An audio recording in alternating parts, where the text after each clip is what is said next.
Side gap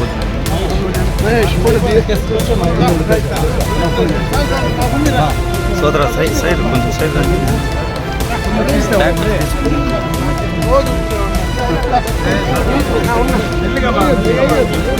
మీరు bag తీస్తాను.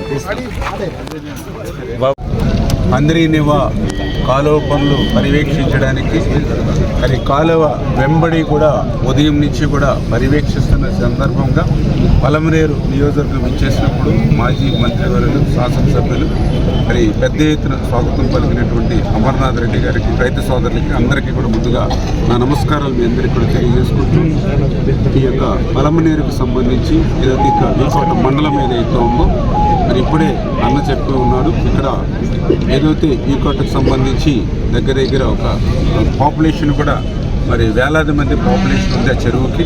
ఖచ్చితంగా ఆ చెరువుకి మనము ఈ యొక్క బ్రాంచ్ కెనాల్ నుంచి వాటర్ ఏదైతే ఓటీ తీసుకుని ఆ ఓటీ నిర్మాణం చేసి దాని నుంచి అక్కడ ఒక 700 మీటర్ల వరకు కూడా కచ్చా కింద ఉండి కూడిపోతుంది. దాన్ని కూడా క్లీన్ చేసి అది సిమెంట్ డ్రైన్ కింద అంటే ఏదైతే ఆ వాటర్ని ఓటీ నుంచి డైరెక్ట్గా ఆ చెరువుకి వెళ్ళేటువంటి విధంగా సిమెంట్ లైనింగ్ చేసి ఏర్పాటు చేయమని ఏదైతే కోరారో మరి దాన్ని కూడా ఇప్పుడే అధికారులు అదేవిధంగా ఏజెన్సీతో కలిపి ఈ యొక్క బ్రాంచ్ కెనాల్తో పాటు ఆ పనులు కూడా పూర్తి చేయమని చెప్పేసి కూడా అధికారులు కూడా ఆదేశించడం జరిగింది.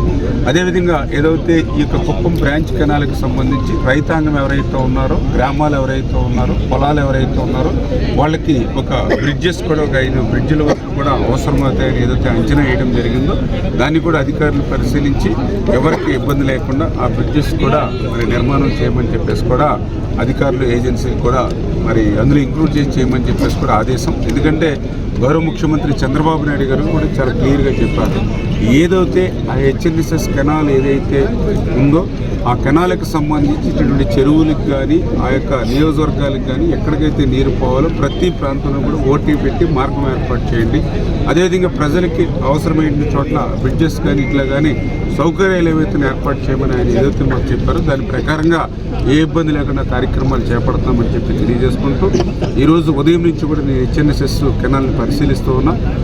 చంద్రబాబు నాయుడు గారు ఏదైతే ఒక లక్ష్యం, ఎందుకంటే అంద్రీనివా అంటే ఈవేళ రాయలసీమకు ఒక వరం లాంటిది. అటువంటి అంద్రీనివా ఆ రోజు 14, 19లో పనులు జరిగాయి. మళ్ళీ 19, 24లో పెద్ద సున్నా చూచాడు ఆ రోజు జగన్మోహన్ రెడ్డి. ఆ రోజు మనందరం కూడా చూసాం ఎక్కడ కూడా ఒక తట్ట మట్టి ఎక్కడ పనిచేయాల, ఒక కరబస్తా సిమెంట్ ఎక్కడ పెట్టాల, ₹1 ఎక్కడ కూడా అంద్రీనివా పేరు చెప్పి ఖర్చు పెట్టాల. కానీ ఈరోజు చూస్తుంటే పరుగులు పరిగెట్టించి పనిచేస్తూ ఉన్నాం. ఏదైతే ఈవేళ మాల్యాల ఎక్కడైతే మరి శ్రీశైలం నుంచి ఏదైతే వాటర్ మనం ఏదైతే ఈ యొక్క అంద్రీనివా మాల్యాల దగ్గర నుంచి తీసుకుంటున్నామో మాల్యాల దగ్గర నుంచి జీడిపల్లి రిజర్వాయర్ అంటే ఫస్ట్ 216 కిలోమీటర్స్ ఏదైతే ఉందో ఆ ప్యాకేజీని కూడా రివ్యూ చేస్తే ఈవేళ అవన్నీ కూడా 50% నుంచి 60% వరకు ఇప్పటివరకు పనులు పూర్తవడం జరిగింది. వారు కూడా రేపు జూన్ 15 లేదా జూన్ ఎండింగ్ కల్లా ఆ పనులు కంప్లీట్ చేసేటువంటి విధంగా ప్రణాళికాబద్ధంగా వెళ్తూ ఉన్నారు. అదేవిధంగా ఏదైతే జీడిపల్లి రిజర్వాయర్ 216 నుంచి ఏదైతే 400 కిలోమీటర్ అంటే మెయిన్ కెనాల్ ఏదైతే పొంగనూరు బ్రాంచ్ వరకు ఉందో మరి ఆ పనులు కూడా ఏదైతే 2 ఏజెన్సీలు ఏదైతే చేస్తున్నాయో అవి కూడా రివ్యూ చేసాం. అవి కూడా మ్యాక్సిమం జూలై ఎండింగ్ కల్లా, ఎందుకంటే మొన్నటిదాకా మార్చి నెలాఖరు వరకు కూడా నీరుంది యొక్క అంద్రీనివా మెయిన్ కెనాల్లో. అంటే అది ఏప్రిల్ నుంచి మాత్రమే వాళ్ళు పనులు చేసుకోవడానికి అవకాశం వచ్చింది. ఆ పనులు చేసుకుందామన్నా కూడా గతంలో పనులు చేసినప్పుడు క్రిటికల్ వర్క్స్ అన్నీ వదిలేసిపోయారు. ఆ క్రిటికల్ వర్క్స్ అన్నింటినీ కూడా మళ్ళీ వీళ్ళు వర్క్ చేయవలసినటువంటి పరిస్థితి వస్తూ ఉంది. అంచేత మ్యాక్సిమం ఈ జూలై ఎండింగ్ కల్లా క్లియర్ చేస్తామని వాళ్ళు చెప్పడం జరిగింది. అదేవిధంగా ఏదైతే పొంగనూరు బ్రాంచ్ కెనాల్ ఏదైతే 0 నుంచి 75 వరకు ప్యాకేజ్ కానీ 75 నుంచి ఏదైతే 207 వరకు ఉన్నటువంటి ప్యాకేజ్ కానీ ఏవైతే ఉన్నాయో అవి కూడా సంతృప్తిగానే పనులు జరుగుతూ ఉన్నాయి. అదేవిధంగా ఏదైతే ఈ యొక్క కుప్పం బ్రాంచ్ కెనాల్ కూడా మరి ఏదైతే ఈ యొక్క 0 నుంచి మరి లాస్ట్ పాయింట్ 163 కిలోమీటర్స్ 131 కిలోమీటర్స్ వరకు ఒక ప్యాకేజీ, టోటల్గా ఒకటే అంటే 2 ప్యాకేజీల కింద చేస్తాం, ఒకటే ఏజెన్సీ. అవి కూడా రేపు జూన్ 15 కల్లా ఈ వర్క్స్ కూడా కంప్లీట్ చేస్తామని చెప్పేసి కూడా అధికారులు ఏజెన్సీ కూడా భరోసా ఇవ్వడం జరిగింది. అంటే నిజంగా ఇది ఒక చరిత్ర. ఎందుకంటే 5 సంవత్సరాలు ₹1 కూడా ఖర్చు పెట్టినటువంటి ప్రభుత్వాన్ని గతంలో మనం చూసాం 5 సంవత్సరాల పాలనలో. ఈరోజు అదే 5 సంవత్సరాల్లో చేయనటువంటి పనిని మనం 3 నెలల్లోనే ఈరోజు హంద్రీనివా పనిచేస్తున్నామంటే చంద్రబాబు నాయుడు గారికి హంద్రీనివా మీద రాయలసీమ మీద ఉన్నటువంటి చిత్తశుద్ధికి ఒక నిదర్శనం. ఎందుకంటే ఈవేళ 3,880 కోట్ల రూపాయలు ఈవేళ ఏ ప్రాజెక్టుకి కేటాయించినటువంటి కేటాయింపులు హంద్రీనివాకు మన బడ్జెట్లో కేటాయించాం. ఈవేళ ఆ యొక్క కేటాయించడమే కాదు దానికి ఒక లక్ష్యం కూడా నిర్దేశించి ప్రతి వారము ప్రతి 10 రోజులకు ఒకసారి చంద్రబాబు నాయుడు గారు స్వయంగా సెక్రటరియట్లో ఈ పనుల్ని రివ్యూ చేస్తూ ఉన్నారు. మొన్న కూడా క్షేత్రస్థాయిలో కూడా ఆయన పర్యటించి మరి రివ్యూ చేయడమే కాదు చాలా క్లియర్గా ఏ వారం అయినా సరే ఆ లక్ష్యాన్ని అందుకోలేకపోతే వెంటనే ఆ ఏజెన్సీని అధికారులు కూడా సెక్రటరియట్కి పిలిపించమని చెప్పారు. అంటే ఒక లక్ష్యానికి చేరుకునేటువంటి విధంగా పనులు జరపాలనేటువంటి నిర్ణయం అయింది. అంటే ఈ రకంగా ఒక ప్రాధాన్యత పెట్టుకుని ఇంత పెద్ద ఎత్తున హెచ్ఎన్ఎస్ఎస్ పనులు చేస్తూ ఉన్నాం. గత ప్రభుత్వంలో ఏ రకంగా నష్టం చేశారో దయవుంచి ప్రజలందరూ కూడా అర్థం చేసుకుని, ఎందుకు ఈ మాట చెప్తున్నానంటే గత ముఖ్యమంత్రి చెప్తూ ఉన్నాడు నేను రాయలసీమ బిడ్డ అని. కానీ నిజంగా నేను చూస్తే ఈవేళ రాయలసీమకు ఏ ముఖ్యమంత్రి చేయనటువంటి అన్యాయం జగన్మోహన్ రెడ్డి చేసినటువంటి పరిస్థితి మనకు చాలా క్లియర్ కనిపిస్తూ చూసుకున్నా, ఒక హెచ్ఎల్సి చూసుకున్నా, ఒక ఎల్ఎల్సి చూసుకున్నా, ఒక తెలుగు గంగ చూసుకున్నా, ఎక్కడ కూడా ఒక గిద్దుడు పని ఎక్కడ కూడా రాయలసీమకు చేసినటువంటి పరిస్థితి లేదు. ఎక్కడైనా అరాకరా పనులు చేశారంటే ఎక్కడ చేశారనంటే ఆ రోజు మీ జిల్లాలో ఒక పెద్ద మంత్రి ఉండేవాడు. ఆ పెద్ద మంత్రే మరి అవినీతి పనులకి ఎక్కడైతే అవకాశం ఉంటుందో, మట్టి పనులు ఎక్కడైతే ఉంటాయో అటువంటి పనులు చేసుకున్నాడు. ఆ పనులకి మీకు కూడా తెలుసు 100 కోట్లు డైరెక్ట్గా ఆయనకి జరిమానా విధించారంటే మరి ఎంత పెద్ద ఎత్తున అవినీతి పడ్డాడో మీ అందరికీ తెలుసు. అంటే అటువంటి జేబులు నింపుకోవడానికి అంటే నేను కూడా చూసా పొంగనూరు బ్రాంచ్ కెనాల మీద పనులు పూర్తి చేయడం మీద శ్రద్ధ పెట్టలేదు, కానీ ఆ యొక్క అవినీతి పనుల్లో కోట్లాది రూపాయలు కొట్టేయడానికి మాత్రం ఆ పెద్ద మంత్రి శ్రద్ధ చూపినటువంటి విషయం. దాని మీద కూడా విజిలెన్స్ దర్యాప్తులు కూడా జరుగుతున్నాయి. తొందరలోనే మరి ఏదైతే అతను ఎంత అవినీతికి పాల్పడి ఏ రకంగా అయితే ప్రజల సొమ్ము లూటీ చేశాడో అదంతా కూడా మళ్ళీ కక్కించేటువంటి ప్రయత్నం కూడా మేము చేస్తామని చెప్పి మీ ద్వారా తెలియజేస్తాం. మంచి క్వశ్చన్ అడిగాడు. ఏదైతే ఇప్పుడు మీరు చూస్తూ ఉన్నారు 3,880 కోట్ల రూపాయలు పెడితేనే కానీ హంద్రీనివాకు ఒక రూపురేఖలు రావట్లేదు. ఈ హంద్రీనివాకి ఇంచుమించుగా దగ్గర ఒక 10-12 ఏజెన్సీలు ఇవాళ దగ్గర వేలాది మిషనరీని పెట్టి పగలు రాత్రి కూడా షిఫ్ట్లు పెట్టి వర్కులు చేస్తుంటేనే కానీ ఇది ఒక రూపురేఖలు రావట్లేదు. కానీ గతంలో ఉన్నటువంటి ముఖ్యమంత్రి ఇక్కడే ఇదే మరి కుప్పం బ్రాంచ్కి వెళ్ళిన ఒక సినిమా సెట్టింగ్ వేశాడు.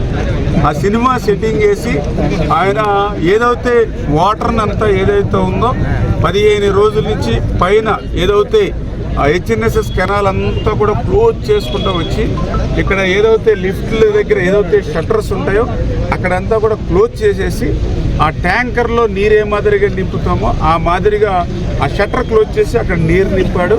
మరి ఆయన హెలికాప్టర్ మీద మరి ఆ రోజు ఉన్నటువంటి ముఖ్యమంత్రి ఇక్కడికి రావడం, మరి ఆయన ఆ యొక్క షట్టర్ల దగ్గర కొబ్బరిగా కొట్టాడు, పూజలు చేశాడు, ఏదైతే ఫ్లవర్స్ తోటి పెద్ద డెకరేషన్ చేశాడు, పూలు వేసాడు, అన్నీ వేశాడు. వేసి వెంటనే నీళ్ళు వదిలేరు. మరి అక్కడి నుంచి ఆయన హెలికాప్టర్ హెలిప్యాడ్కి వెళ్ళేటప్పటికి ఆ నీళ్ళన్నీ కూడా ఇంకిపోయినాయి. ఆ పువ్వులన్నీ కూడా నేల మీద కనపడుతున్నటువంటి పరిస్థితి స్వయంగా నేను చూడటం కాదు, సాక్షాత్తు మీ మీడియా అంటే నీరు విడుదల చేసినటువంటి గంటన్నరకే అక్కడ నీళ్ళు అయిపోయినటువంటి పరిస్థితి. అంటే ఒక ట్యాంకర్ల మాదిరిగా నీళ్లు తెచ్చి స్టోరేజ్ చేసి దానికి బటన్ నొక్కి అక్కడ ఓపెన్ చేసేసి హంద్రీనివా పూర్తి చేసేసిందని చెప్పి మరి ఆయన హెలిప్యాడ్కి వెళ్ళే లోపలే నీరు ఇంకిపోయింది అని అంటే ఎంత మరి దగా మోసం రాయలసీమకు చేశాడనేది ఇదే ఒక ఉదాహరణ. ఇదేనే కాదు, మీరు మొన్న వెలుగొండ ప్రాజెక్టు కూడా మీరు చూశారు. వెలుగొండ ప్రాజెక్ట్ని జాతికి అంకితం చేశాడు మహానుభావుడు. సరే జాతికి అంకితం చేశాడంటే మేము కూడా నేను ఈ నీటిపారుదల శాఖ మంత్రిగా వచ్చి చూస్తే ఇప్పుడు దగ్గర ఇంకా 5,000 కోట్ల రూపాయలు పనులు చేయాలి. 5,000 కోట్ల రూపాయలు పనులు చేసినా ఏదో అయిపోయే పని కాదు. ఎందుకంటే టన్నల్లో వర్క్ ఉంది, టన్నల్ 1 ఉంది, టన్నల్ 2 వర్క్లు ఉన్నాయి. ఆ టన్నల్స్ వర్క్ చేయాలంటే బెంచింగ్ చేయాలి. అసలు అది చాలా క్లిష్టమైనటువంటి పని. అక్కడ మీకు ఆల్రెడీ ఒక టన్నింగ్ బోరింగ్ మిషన్ ఉంది, ఆ మిషన్ ఆల్రెడీ చిక్కుకుపోయింది, అది కోర్టులో ఉంది. అసలు మిషన్ తీరే బయటికి కష్టం. ఆ బెంచింగ్ పనులు చేయాలంటే చంద్రబాబు నాయుడు లాంటి ముఖ్యమంత్రి కష్టపడితే మినిమం నాకు తెలుసుండి 2 సంవత్సరాలు పడతాయి. చంద్రబాబు నాయుడు లాంటి వ్యక్తి అవుతే, జగన్మోహన్ రెడ్డి లాంటి వ్యక్తి అయితే ఒక 20 సంవత్సరాలు పట్టచ్చు. అటువంటి దాన్ని కూడా పూర్తి అయిపోయినట్టుగా జాతికి అంకితం చేశారు. ఆ యొక్క ఏదైతే పోనీ ఆ వర్క్ని అట్లా పెట్టుకుని ఆ టన్నెల్స్ దాటి బయటకు వస్తే అక్కడ మళ్ళీ ఫీడర్ ఛానల్ ఉంది. ఆ ఫీడర్ కెనాల్ చూస్తే మొన్న మేము వెళ్తే పెద్ద పెద్ద బొక్కలు, అంటే మొన్న చిన్నపాటి వర్షం వస్తే ఆ గట్టుల్లో నుంచి ఊళ్ళ మీదకి నీరు వచ్చేసింది. నిజంగా 100 క్యూసెక్కులు నీరు వస్తేనే ఆ గట్టులోంచి నీరు మరి ఏదైతే విలేజ్ల మీద పోతుంది. మరి రేపు దగ్గర 17,000 20,000 క్యూసెక్కులు నీరు రావాలి. రేపు పొద్దున ఆ వెలుగొండ పూర్తవుతాయి. 100 క్యూసెక్కులకి దిగానా లేదు అక్కడ వర్షపు నీరు. రేపు మరి ఆ 15,000 20,000 క్యూసెక్కులు నీరు పోవాలంటే అదంతా లైనింగ్ చేయాలి. కొన్ని చోట్ల అయితే బండ్ స్ట్రెంగ్త్ లేదు, అక్కడ సీసీ వాల్ నిర్మాణం చేయాలి.